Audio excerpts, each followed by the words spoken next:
3. Halo semuanya, kami dari kelas 11I sebagai kelompok 6. Di sini kami akan menjelaskan materi tentang hubungan antara konflik sosial dengan kekerasan. Nah, sebelum kami masuk ke dalam materinya, kami akan memperkenalkan diri terlebih dahulu. Perkenalkan, nama saya Leonel Putra De Vretes, saya sebagai ketua kelompok, dan di sini ada teman-teman saya. Saya Zaid Kuanggai. Saya Masih Jakarta Kusuma. Saya Muhammad Resya Nugra. Saya Aisyah Amin. Nah, itu teman-teman saya tadi. Dan langsung kita masuk saja ke dalam materinya.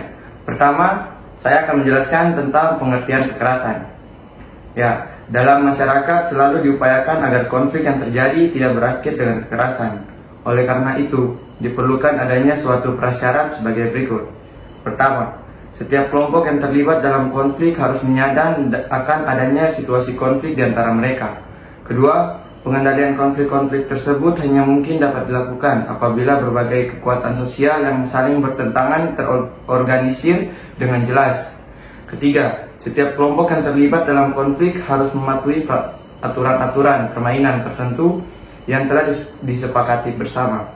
Aturan tersebut akan menjamin keberlangsungan hidup kelompok-kelompok yang bertikai tersebut. Apabila prasyarat di atas tidak dipenuhi oleh pihak-pihak yang terlibat konflik, maka besar kemungkinan konflik akan berubah menjadi kekerasan.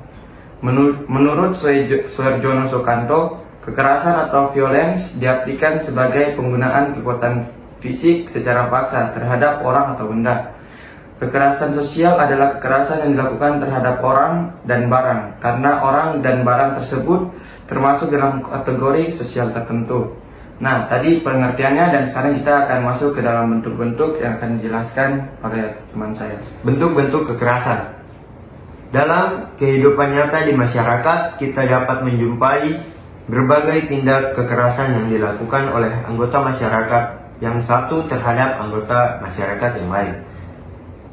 Misalnya, penganiayaan, intimidasi, pemukulan, fitnah, dan lain-lain.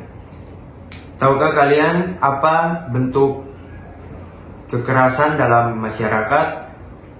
Kekerasan dalam masyarakat terbentuk dari dua contoh, yaitu kekerasan langsung dan kekerasan tidak langsung.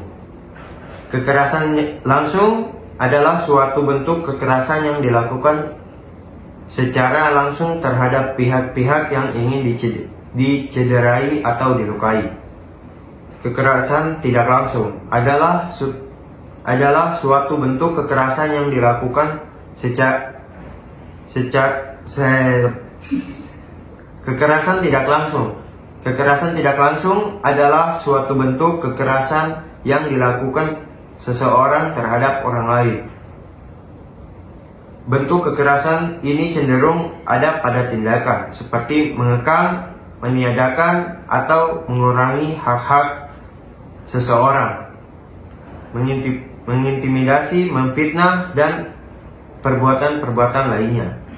Saya akan membacakan teori-teori kekerasan.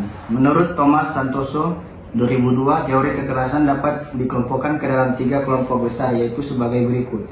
A. Teori kekerasan sebagai tindakan aktor individu atau kelompok.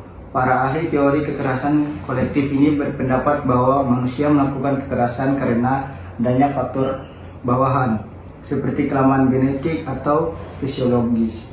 Wujud kekerasan yang dilakukan oleh individu dapat berupa pemukulan, penganiayaan, atau kekerasan verbal berupa kata-kata kasar yang merendahkan martabat seseorang. B. Teori kekerasan struktural. Menurut teori ini, kekerasan struktural bukan berasal dari orang tertentu, melainkan terbentuk dalam suatu sistem sosial. Para ahli teori memandang kekerasan tidak hanya dilakukan oleh aktor individu atau kelompok semata, tetapi juga dipengaruhi oleh suatu struktur seperti aparatur negara. C. Teori kekerasan sebagai kaitan antara aktor dan struktur. Menurut pendapat para ahli teori ini, konflik merupakan sesuatu yang telah ditentukan sehingga bersifat endemik bagi kehidupan masyarakat. Nomor 4 nanti akan dilanjutkan oleh teman saya. Baik, saya akan menjelaskan tentang sebab-sebab terjadinya kekerasan. Kekerasan terjadi karena situasi dan kondisi yang mengharuskan seseorang melakukan tindak kekerasan. Hal ini yang melandasi sebagian besar kejadian kekerasan di Indonesia. Menurut Thomas Hobbes, kekerasan merupakan suatu yang alamiah dalam manusia. Dia percaya bahwa manusia adalah makhluk yang dikuasai oleh dorongan-dorongan irasional, anarkis, saling iri, serta benci, sehingga menjadi jahat, buas, kasar, dan berpikir pendek. Hobbes mengatakan bahwa manusia adalah serigala bagi manusia lain. Oleh karena itu, kekerasan adalah sifat alami yang menjadi bagi manusia.